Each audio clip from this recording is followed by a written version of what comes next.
Welcome to Curious Coach, aha moments for coaches. This space is to document and share insights and revelations about the craft, the art, and the profession of coaching. I'm Tiffany Dedeaux, a master certified coach, certified professional resume writer, and the founder of Sacred Time.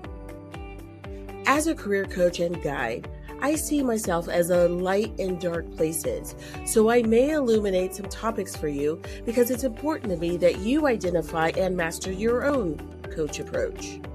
This isn't just a podcast, it's a place to walk with insight, sit with questions, and to follow the thread of what calls us into deeper knowing. Hello. Welcome to the Curious Coach. We have a special treat for you here today. And what we're going to be dealing with is basically the topic of burnout, because I thought I was dealing with burnout last year, and I've been through burnout before. I will describe for you some of the symptoms I experienced, but it turns out to not be burnout or to not only be burnout. And so for this topic, I brought in none other than Cathrine James, who specializes in um, trauma-informed coaching. And that became apparent and needed in my book when I witnessed her give a talk on workplace trauma and how to actually think about it and deal with it. And a lot of it has to do with nervous system regulation. And a lot more people are talking to me about their nervous system lately. And so this felt like the way to talk about what is actually happening and how do we approach it with coaching. And so I welcome Cathrine James. Hey there, Tiffany. Thank you so much for having me.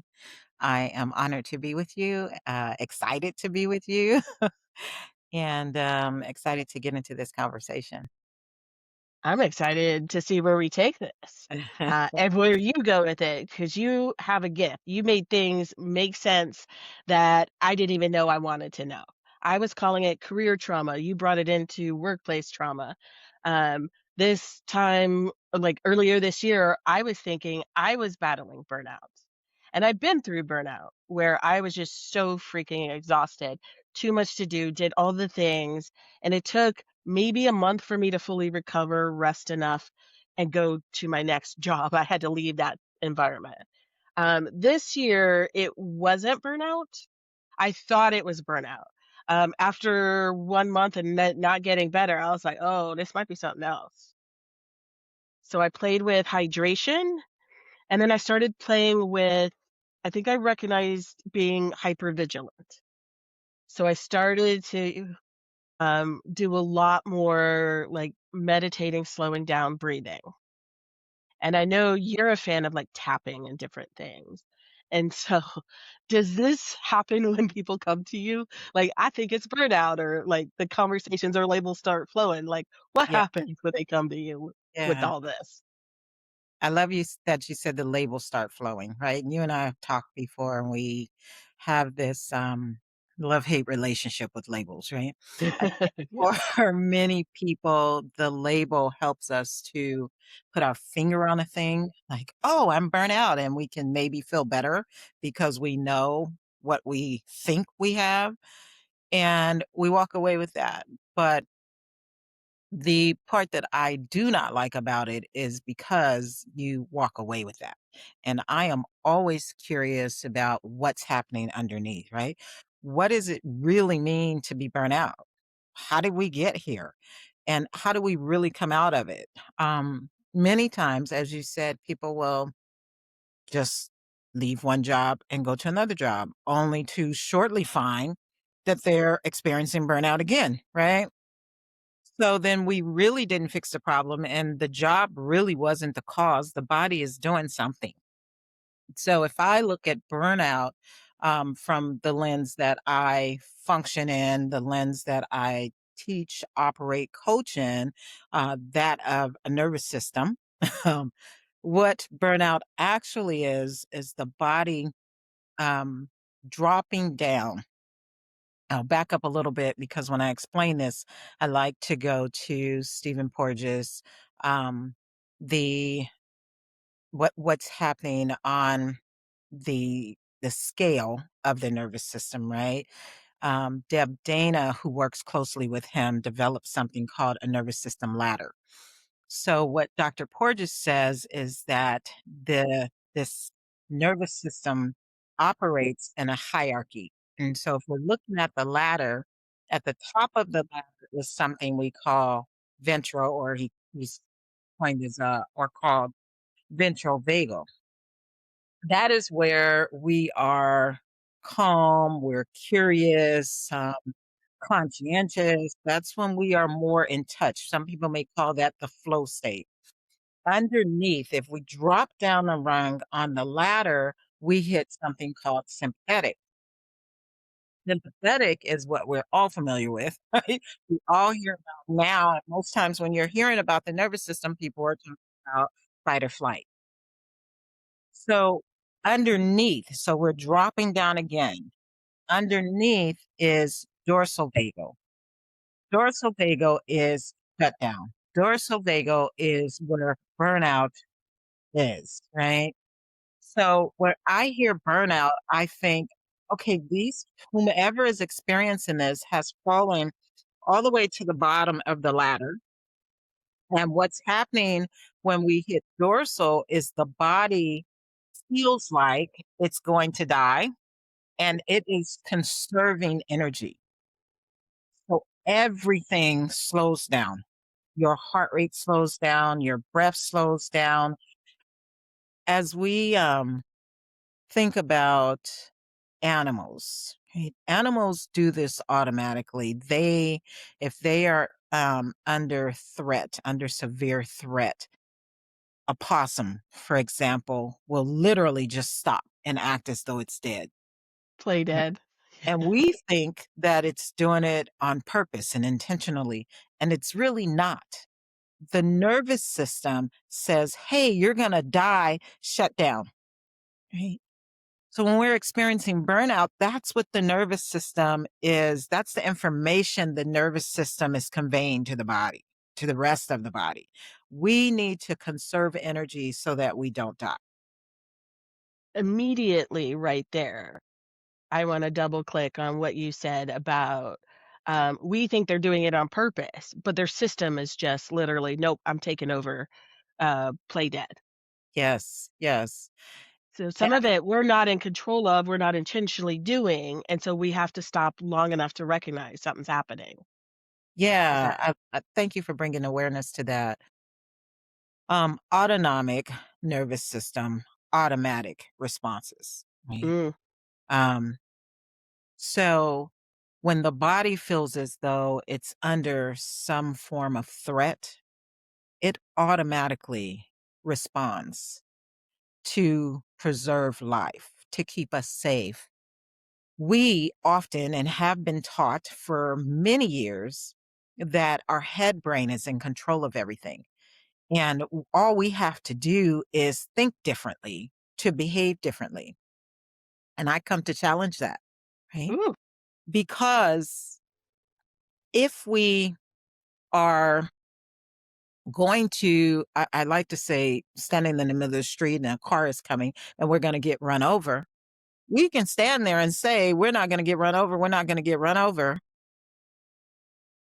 And if you do that, chances are you're going to get run over. Well, the body knows better, right? And so it does not allow you the opportunity to go into the head brain and say, I'm not going to get run over. All it does is reacts so that it can keep us safe. Even if we want to think I'm not going to get run over, the moment we see this car coming, we respond and you move. That's the fight or flight. If you don't, you probably will get run over. so, so that is what became very fascinating to me about the nervous system. Something very simple. I tell people to really make this make sense. If somebody walked up behind you right now and said, boo, you're going to jump, right? You don't think, oh my God, I'm scared, and then jump, right? You jump and then you label it. a survival tactic. Exactly. right?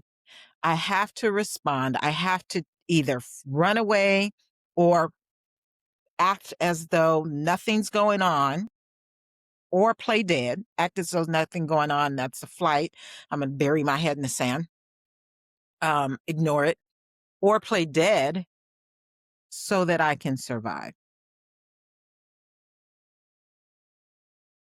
I see this on a whole other level then, because I feel as though when I dropped down into what I was calling burnout, um, it was like, I think we're in the time of our lives and of evolution where it is a yes and.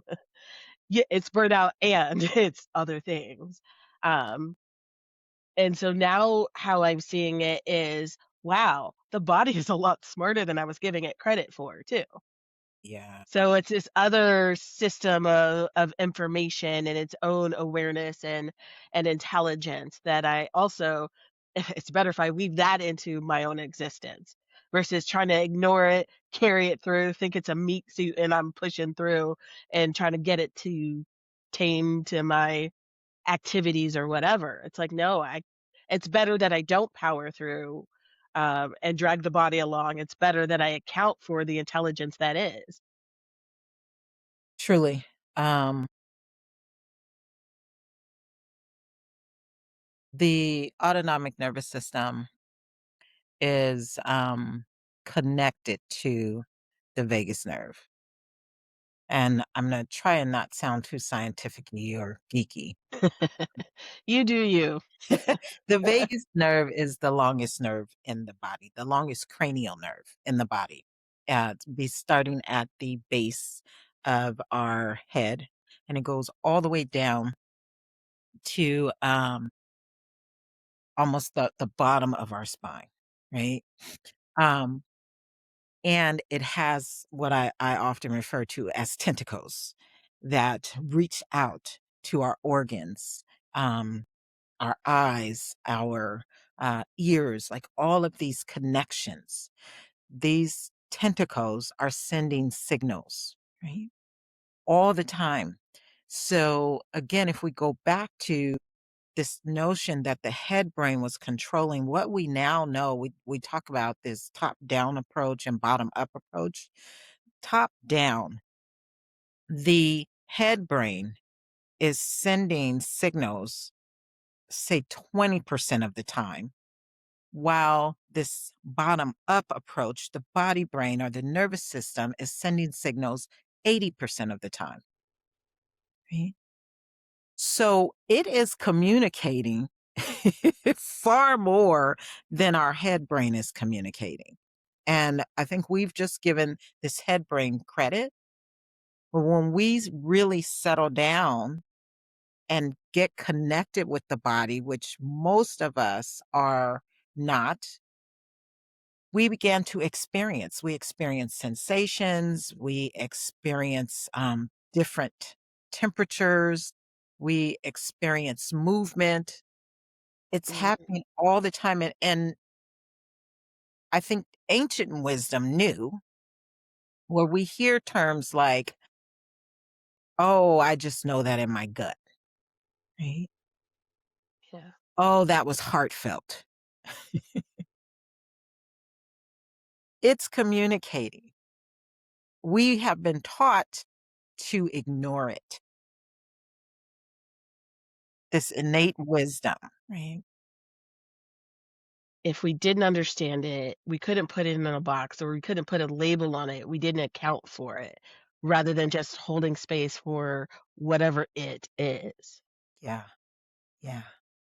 And we're hearing a lot of conversation now about it because neuroscience, fortunately, and it's I don't know, it's new and old, but it's been like 20 years, 30 years where this conversation started.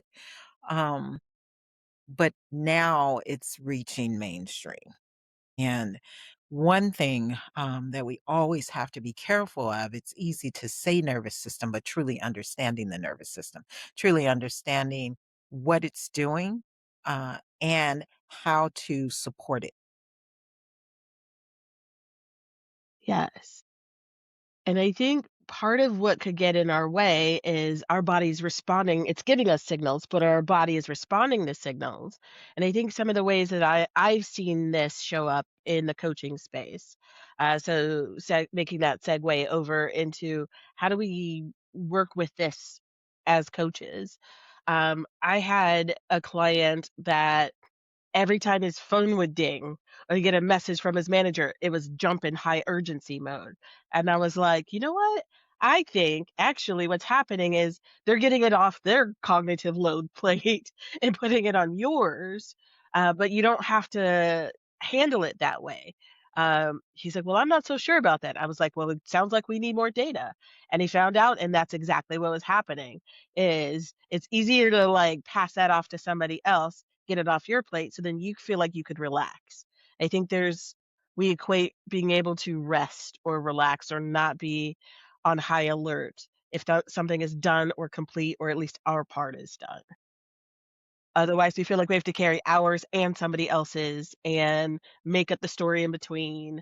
Um, and so I handled that with that person by talking about, like, thinking through and having and fostering a conversation with their manager on, "What do you mean when you send this all to me at, like, 3 in the morning? Like, what do I do with this? Yeah, How should yeah. I think about it?" I am now to the point where I control when I look at my email. I've seen that from different corporate leaders. Like, I don't look at my email until a certain time just to not have those reactions plague the beginning of my day, which is the most precious, sacred time for me. Um, and so I'm curious, how does this show up when you're working with clients? How are they labeling it, or what are the signs and symptoms? And what would you prefer we actually say or do? Because I feel like my labels have all been wrong, and so I'm curious. Do you hear what labels you would use or what words you would use? Yeah, I think, if we just go to the title of this here podcast, um, become curious with what's happening inside. I love that you said every time his phone would ding, he would jump. The reaction, the response to a ding, there's something happening inside of the body, and there's something underneath that, right? So it's not for me, I don't think, well, if they stop sending the messages and the ding stops, he'll be fine. No, because it's gonna be another thing and it's gonna cause the same response. So the question becomes, what's underneath that that's even creating that response? And so when I have people come to me, it's the same. I'm experiencing burnout. I just can't think clearly. I feel frantic. I'm all over the place. And high achievers, right? People, leadership roles. Maybe I do my job really well, but when I'm done with work, life just falls to crap, right? I can't keep up with what's going on at home. I don't really want to be bothered with my spouse or my children, my partners, like none of that, are my energy's depleted and I'm just pushing through. I can't seem to, you know, get up enough. My mojo, I've heard people say, I can't get back to it. And these are all signs that we are operating from protective states, either fight or flight or shutdown. Um, what we want to do is have the ability to move up and down this ladder, that nervous system ladder. And that is what Dr. Porges believes resilience really is, to be able to be flexible enough because we have to respond when we're under threat, right? Um, and come out of that state. So if the house, oh, that analogy based on my world, right? If the house is burning down, can't just sit there and sit in ventral vago and like, oh, the world is bliss and all is good. No, I at that time need to drop down into sympathetic fight or flight so that I can get my behind out and be safe. Right? But if the house is not burning down and it's just a ding on my phone, however, my body thinks the house is burning down, we have an issue. And if we live in that state, I heard you say hypervigilance when we first started, right? Means I'm Yeah. always looking around, I'm always looking for threat. If we live in that state, now it's a chronic place. Your body was not designed to endure chronic stress. When that happens, it's like our nerves, the synapses are just fraying. And then we can't figure out, why do I feel like this all the time? Because we rewire and the neurons actually adapt, and that becomes our new way of existing. And for those that didn't already know, um, Catherine was impacted by the Los Angeles wildfires last year, 2025. And so that Freudian slip, I will just call that out Right? like Not that. the best analogy. There's a little she's feeling it, and so that's the analogy that came out. Um, but it's also interesting because of how you equated it to that, right? Because there's that survival mode that we are in, or that protective mode. I like that language, the protective state that you said. And so now I'm seeing what you're saying about resilience, being able to identify where you are in that ladder and be able to consciously move up and down the ladder as you need. Like, you could be in the protective state, that's not bad. But once you're out of that survival flight, gotta get away from the wildfire, then what do you do to ensure your nervous system can re-regulate to the new circumstance is what. Yeah. Okay. And this is the part I think that gets tricky. It's not a conscious thing, right? Remember, we said it's not happening on purpose. So I can say, I'm no longer in the fire. My body is still responding as though I'm in the fire. So I have to work on the body. I can't go to this conscious brain and try to reason my way out of this feeling. You will hear me say often, you can't solve a body problem with a head solution, right? It's not possible. So I have to come back to the body and have the body sit in states of ventral. Right? Now, this is what I can do on purpose. Sometimes, if we're very dysregulated, you may not be able to do it alone. You will have to seek assistance, and that's usually what's happening when people are coming to me. If it's just that we come together once a week and you begin to train your body what it feels like to be in ventral, what it feels like to sit in ventral. What I am often recommending is that we schedule it as we have Mhm. everything to do. Because here's the thing, when you are in a state of panic, when you are in a state of burnout, this prefrontal cortex, the thinking brain, the part of the brain that is responsible for reasoning, the part of the brain that's responsible for logic thinking or strategic thinking, it is really the you really don't have access to that part of the brain. So if I am under some sort of threat, I can't come here and say, wait, what do I do? What do I do? Or let me take a moment to breathe, because the body is just saying, we don't have time for that. We've got this big danger. So what I often suggest is that we, in the morning, when before we even get out the bed, just breathe. Bring your attention to your breath. If it's 5 times, just notice that you're breathing, inhaling deeply, exhaling longer.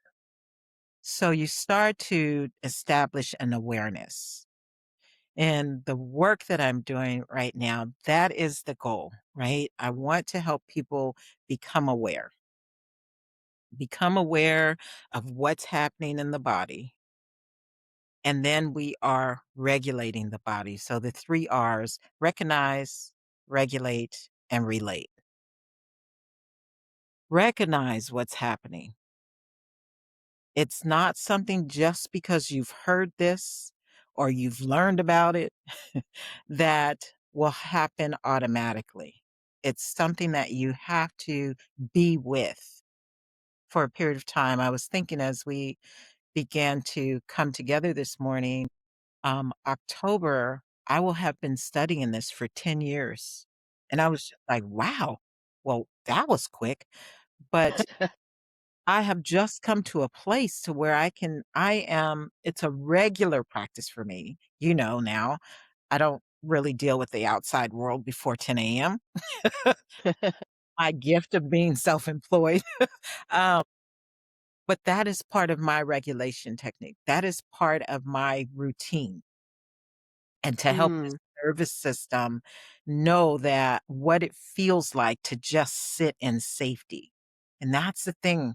So many of us have not experienced just sitting in safety.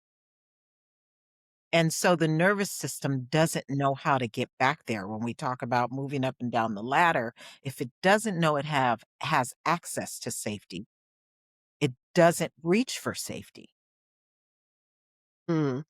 So I think in my experience and what I'm hearing from you is that as you get used to what true regulation feels like and you sit in the safety and you learn how to re-arrive at safety because we like go off course and then we come back, then at some point not being regulated feels weird. And then we know because then we're a lot more sensitive to it. Is that how we can expect that to go? I'm gonna say chronic dysregulation is because dysregulation is needed, right? We have to be able to move up and down. And when we talk about dorsal shutdown, um, where burnout lives, that is also where reflective, where we just sit and reflect quietly, right? So there's a pro and a con to each of these states. So it's not always a negative that we're down in dorsal. It's just when we get stuck in one state that we want to say, wait a minute, this is not flexibility. This is not resilience. Got you. Got you. There is a lot coming out of this, and one of the things I'm a bit laugh because you did this for me. I'm notorious for just jumping into the topic and jumping into work. Before I hit record, Catherine had to stop me and be like, "Okay, let's just arrive and be together." And I was like, "Oh, yeah, let's regulate before we do this." Like, I mean, we're also recording this on a Monday, so Mondays are the jumping in days, but what I liked about what you said is that there's a regulation routine you had to learn and build for yourself. And I've seen it where coaches come in and they're working with a client and they try to get them to breathe, like, because you could tell, like, the spinning and the talking fast and all the things. Yes. How do you go about doing it normally? And if you were doing this for, say, like an ICF recording, credentialed recording, is there a way that you would encourage that breath work regulation that is on par with the competencies? Yeah. First, I'm going to say it's an invitation. And what I am excited about with the new competencies is this notion of the coach's state, right? I believe that before we do anything to help others, we have to have done that for ourselves. Mhm.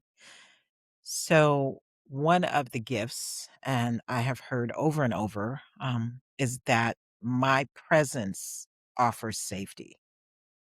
So, as coaches, how do we have a presence that offers safety?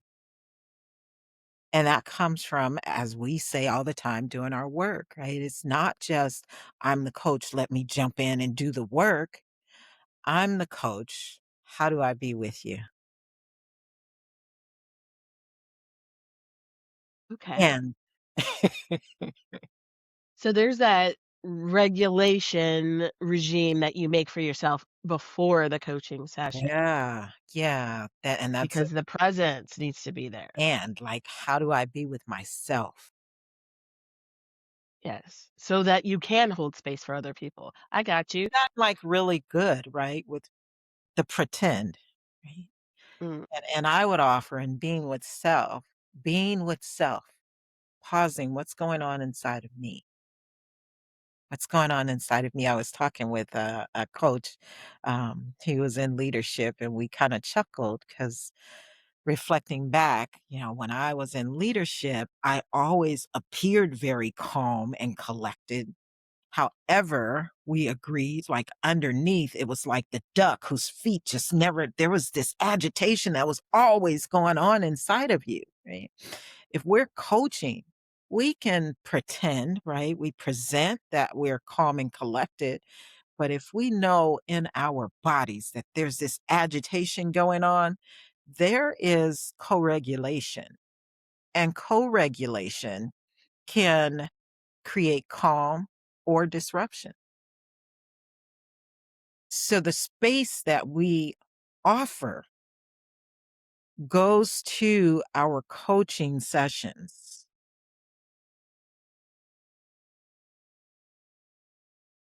that makes sense on a whole other level for me right now.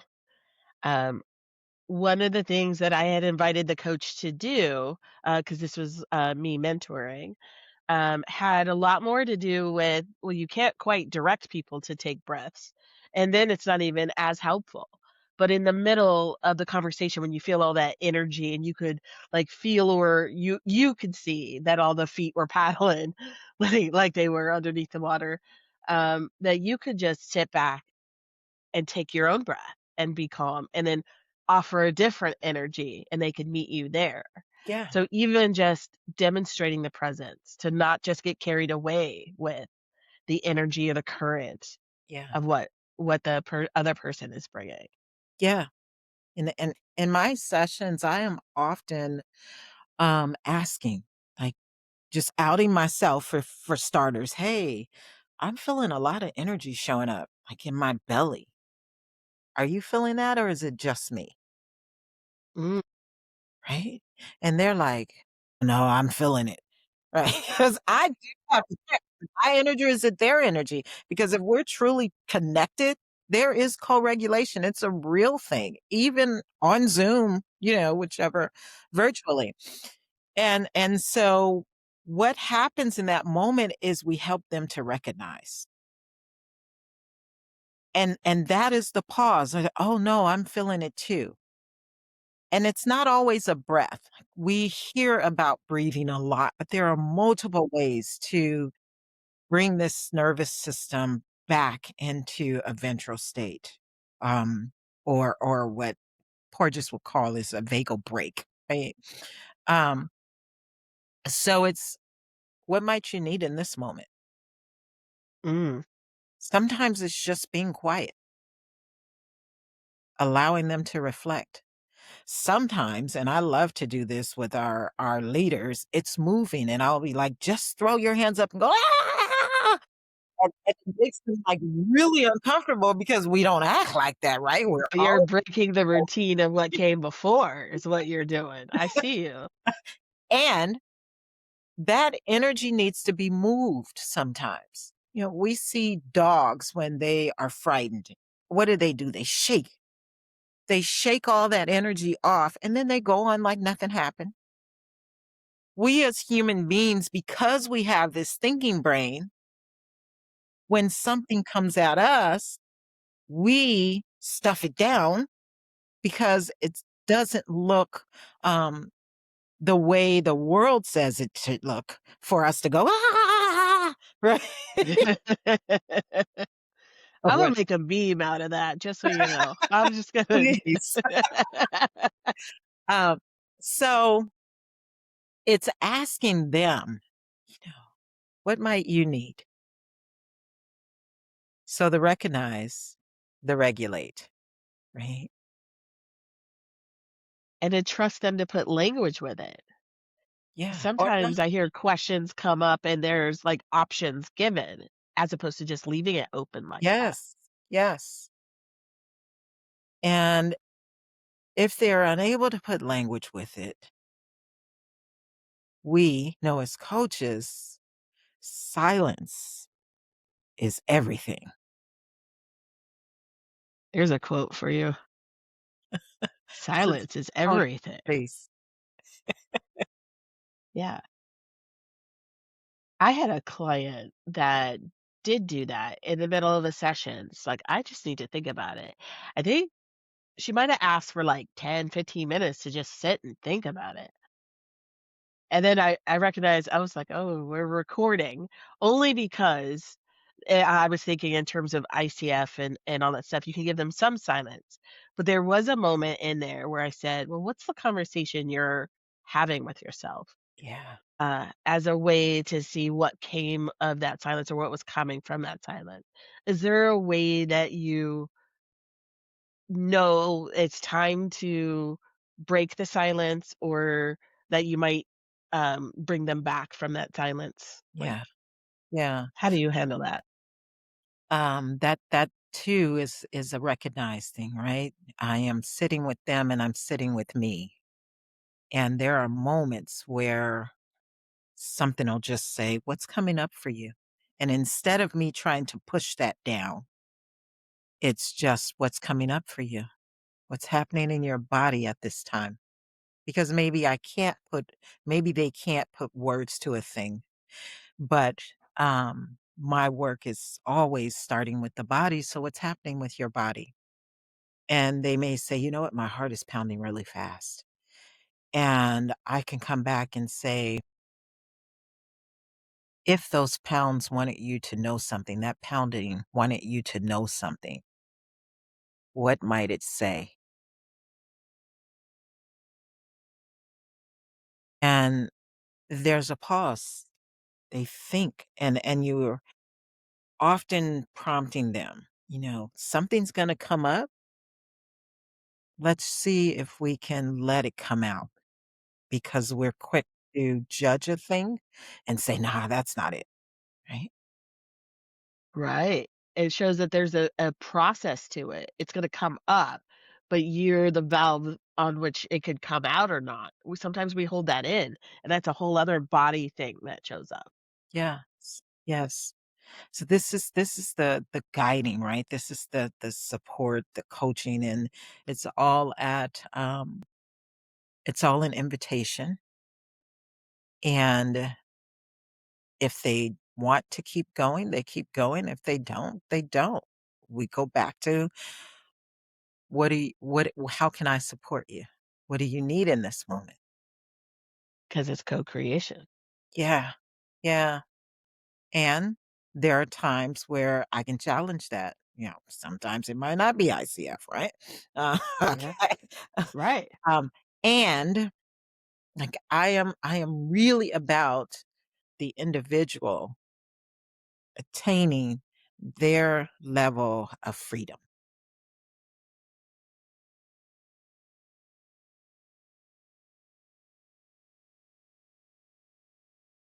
What is interesting, because if we're talking about their level of freedom, which was we have to be sensitive to that, but I also speaks to awareness about ourselves, because there are some we were talking about this before we started recording, some people are not comfortable in silence. We're, like, all about it, we could live in it all day practically, I'm sure, but, um, there's those moments where I have to recognize for myself, am I uncomfortable with the silence, or does it seem like they're uncomfortable with silence? Yeah. And then figuring out what's underneath, like you said, you like to play and figure out what's underneath. Right. The curiosity. Um, my experience is the environment because silence could be that this is not a word. This reminds me of an old pastor. Non-sounded. Silence could be noise without sound, right? There's a lot Mm. is going on inside of us, and that makes me very uncomfortable. Or silence could be, I'm resting in a very safe space, um, nestled, if you will, and that feels really good. Yes. This brings it back to the burnout and the symptoms that I was experiencing because I this client and they would still be thinking about or worrying about work even when they're off and or after work or like all these other things. I was like, well, then that's not true rest.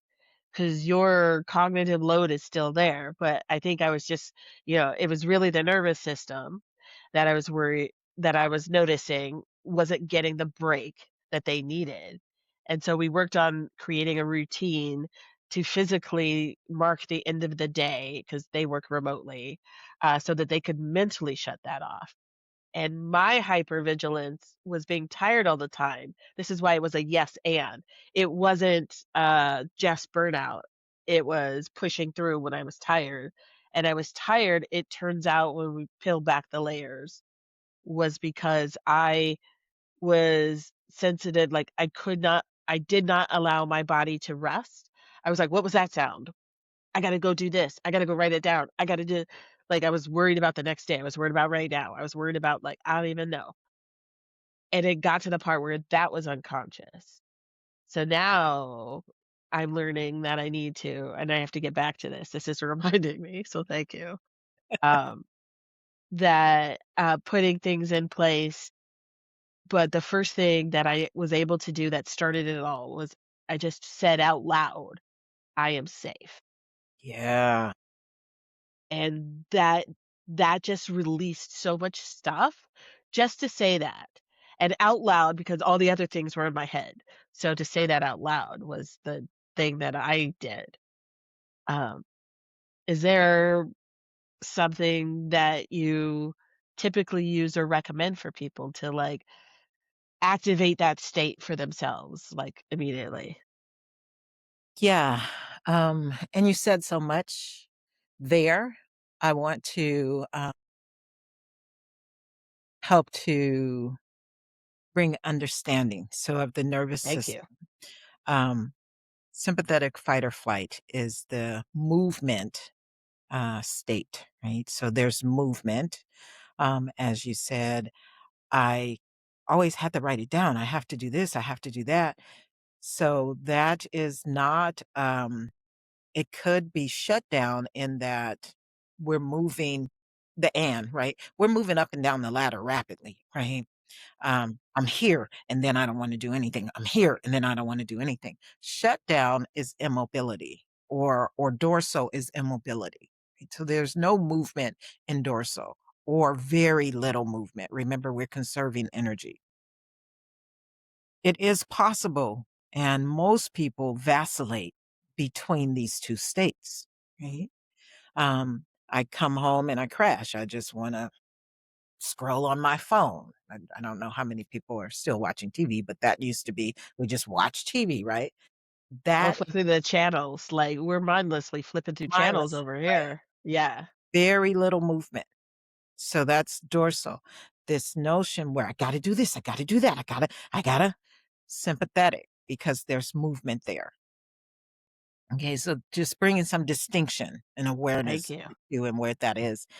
And then I love that you said, I just said, I'm safe out loud. Right? There is something where we can shift states. If there is a thought going on in our mind and we say something out loud, it interrupts the thought. Then we can make a conscious choice in that decision. Now, this is working with this head brain, not this body brain. Right? Saying it out loud brings the body into the conversation because otherwise it's a headspace monologue. Yeah, yeah, Okay. right? And so we say it out loud, we interrupt whatever is going on in the headspace. It's like a line. Okay, cut that off. Now make a different decision. Do something different, right? Now I'm saying I'm safe and there was some felt sense in I'm safe. That's what's bringing the body on. I had a a client, she goes, I'm always doing affirmations and they're just not working." And I said, "Because they won't." And I know that there's been tons of study around affirmations. However, if my body feels like it is not safe, if my body feels like I'm not good enough, I'm gonna make a mistake, I'm going to be, ostracized or anything, right? This I'm the imposter. If that is living in my body, I can stand in front of that mirror all day and say, I am the world's greatest coach. I am the world's greatest coach. I am the world's greatest coach. Nothing will change. Jack Canfield took it a step further, and he said to put emotion with it, right? I am excited being the world's greatest coach because he's bringing that body on you to have a felt sense with it. Mhm. And I think that it'll move the needle, and it does not erase what's underneath. So I'm just a believer of coming to the what's underneath, and it's not the story, it's the feeling. And I think when I talk about in my work and kind of what differentiates me, people are like, "Well, you in coaching, we can't go back. We can't go back." It's like, "Nah, I'm not interested in the story. I'm not interested in what happened. What is the feeling that you have when this phone dings and your body jumps? What's the feeling?" "Oh, I feel like I'm just gonna, explode." Okay, well, when is the first time you felt like you were gonna explode? And more times than not, people go back to their early childhood. So the origin, when we clear the origin, now when the phone dings, even if you feel like that feeling shows up because the body has memory, it's no longer as deeply embedded as it had been to Mm, control. And you can say, you know what, I know that feeling and I'm safe. I see. So if we stuck with my original label, for example, burnout, it's also an excuse for me not to dig deeper because I'll just assign it a thing, I will do the thing, and I will press on. But if we dig deeper, we get to find out it's burnout or it's this protective state, or it's the shutdown mode, or whatever I'm actually experiencing. Well, And here's then we could go from there. yeah, and it may not be burnout at all. That's the Okay. label, right? I Yeah. was working with someone and I can't right remember the label, but whatever she thought it was, when we really dug into it, something totally different came up. And she was shocked. She was like, wow, I would have never put that with that. And that's the wisdom of the body, right? The head brain is going to say, oh, this must be from burnout. This must be from that time when I did such and such, or I Yeah. experienced, right? And the body may take us someplace totally different. Body is like the elephant, it never forgets. No. Oh, no. So, but it does take the power out of it if you acknowledge that is from a time when I didn't feel safe. I no longer need that. You could just name that situation that happened in childhood, or that was from a time I didn't feel safe, or that was from a previous work environment where we had to they would like the bell would ding and I would have to jump. But now I don't have to do that anymore. Is that really just acknowledging it takes the power away? Um, I have not found that to be the case. Okay. Acknowledging it, again, head brain, right? Mm, I know what it is. Why do I still act like this? I will always quote Maya. Maya says, when you know better, you do better, right? And How many of us know better but don't do better? Yes. How many of us, right? So what is it that is preventing us from the do better? And it's doing the work, the thing that continues to come up, the protective mechanism, whatever that is, the protective behavior that continues to show up. That's where we go.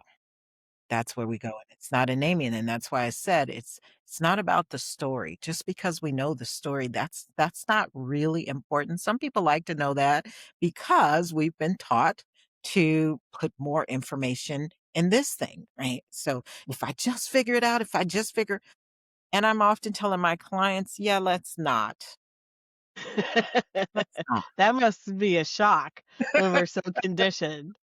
Like, what are their reactions? Did they look at you crazy? Like, what happens? Yeah, it takes a moment, right?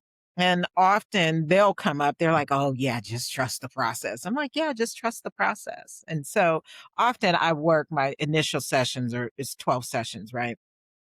And they'll say, "Well, can I do anything less than?" I go, "No, no, no. Let me tell you, your first 6 or 7 sessions, you're gonna question everything. You're gonna be telling me I'm crazy, this crap ain't working. I have had more meltdowns and fallouts than before I started working with her." Right around 6 or 7, you start rounding that corner and you're like, "Oh, that thing happened and it didn't bother me the same. Wait a minute. I feel like I really am equipped and capable." And it's not an uncertainty there that used to be there, right? So it's most times they'll say, "Okay, just trust the process," because I warn them going in. I'm like, you gotta get to the halfway point because your body is saying, "No, this is what we have to do to stay safe." And we are retraining it to say, "But we are safe." Yes. Okay. Your process is to hold space for the true transformation, which includes the unlearning what we've been conditioning or conditioned to experience or do or label. And not only unlearning that, but sit in the new space of being safe so that you can then choose that consciously afterward. Yeah. Yeah, I like to say just returning back to who we were created to be. There are a lot of things that we experience. There are things that have transferred through our DNA, um, and there is a being that was created.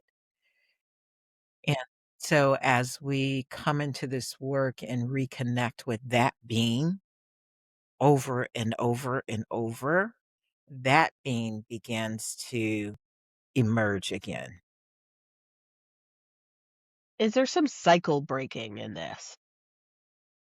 Not just and I mean that not just on the personal level. We're disrupting, some cycles, but I mean on a generational Thank you level. for that. Yeah. Yeah. Right. It's very exciting for me. I say, like Okay. Do maybe not tell. everyone else, but the thought that because of this work that I have done, right? I, not only in my own life, but those that I work with, you are breaking cycles. You are breaking cycles from your ancestors, you know, and you get to break cycles for those in front or coming behind you. Right? So generational cycles are being broken. Going back into neuroscience, what is known is that when a woman is 6 months pregnant, right? The embryo inside has eggs or sperm, right? So one person can have 3 generations with them, Oh, wow. right? So I never this is thought of it like that. transferring, transferring, transferring. transferring, right? When that is severed now in my nervous system, whatever this generational thing was, is severed in my nervous system, doesn't transfer to the next generation. When an experience that happens to me and is embedded in my nervous system is resolved, if you will, it doesn't transfer to the next generation. So we get to definitely greatly impact cycles. Mm. So I didn't even dawn on me that in that way, to like view it in that way, but also like our bodies might be remembering things we weren't even around for then. Yes. And we Yeah. just, we just followed that flow. And then by recognizing it, we could then disrupt that cycle. Even if we don't fully know it or understand it, we don't have to label it to build a Right. better way forward, is what I'm taking from that too. No, no. And I think, or I live and believe whatever the body presents us with, we just be with it. Let's accept it, ask it what it wants us to know, what it wants us to do with it, right? The curiosity and sitting with it from that vein, like there's no judgment. Like so many times we want to judge. Why does this keep coming up? Why is that happening? Why? I don't want, or we suppress. Just being curious. We jump into meaning making too fast. That's the Yeah. labeling, trying to understand it. And But that you're is like, now, just feel it. yeah. The meaning making is normal, right? When this head and the body are connecting, the head brain has to make sense of things. And that's where our stories come from. That's even why we Yes. perpetuate stories. If I keep feeling a thing and I can't articulate why I'm feeling it, then it's, oh, I must be going crazy. This doesn't make sense. Sense, right? And when we come out of that and say it doesn't have to make sense, doesn't have to make sense, but I am very curious. Let me just be with it and see what it reveals. If it reveals anything, I just know that it's here, Yeah. and that's okay. And we talk about total acceptance of self. Ooh, It is not overnight work, but this is the place we're getting to. just I'm just gonna sit in that moment. Hold on. That sounded powerful. Total acceptance of self. We're talking inside and out, right? Yeah. If we're inviting the body and not just the mind and all Yes. the parts of ourselves. Yes. I appreciate that. So, for those who are interested in learning these 5 ways to de-stress, and what you said, 2 minutes or less? 3 3 minutes or minutes or less. less? In 3 minutes or less? That resource link will be in the show notes. And up until next time, I am curious to hear how you are regulating your nervous system, what you come up with to sort of create that routine for yourself. Go ahead and share a comment or email us back and let us know what you've been up to regarding that. Yes, yes. Thank you for joining us, Catherine. Thank you, Tiffany. This has been a pleasure. So, what's next? Well, for 2026, we deem this the year of mastery. So, you could join us in one of three ways, or all three if you so choose. The first way is with career coach training. This will be our way of helping you to focus on mastering your own coach approach. We'll do that through peer coaching and tips and tricks from me, Tiffany Dedeaux, a master certified coach. This program is going to be for a total of 22 CCEs. If you're in the ICF, that is more than half of what you need to renew your credential. The second way I'm going to help you is with the Career Coach Mastermind. In this monthly group session, we're going to dig into different topics. It'll be part book club, part podcast, but all about coaching, our craft, and what we're learning. The third way you can join me is with Deepen Your Roots. This is a way for you to dig deep so that you can aim high in this next year. I will be joined by Mother Nature because I will be going back to my roots with some nature-based coaching techniques. I'll be joined with Nicole Vinner, the intuitive executive coach that will help you to trust yourself, and Gail Whipple, the leadership coach for creatives who are in the process of exploring what's next. Join us for a year of mastery where you can create the space to grow in community to position your brand for what's next. Your partner in change, Sacred Time.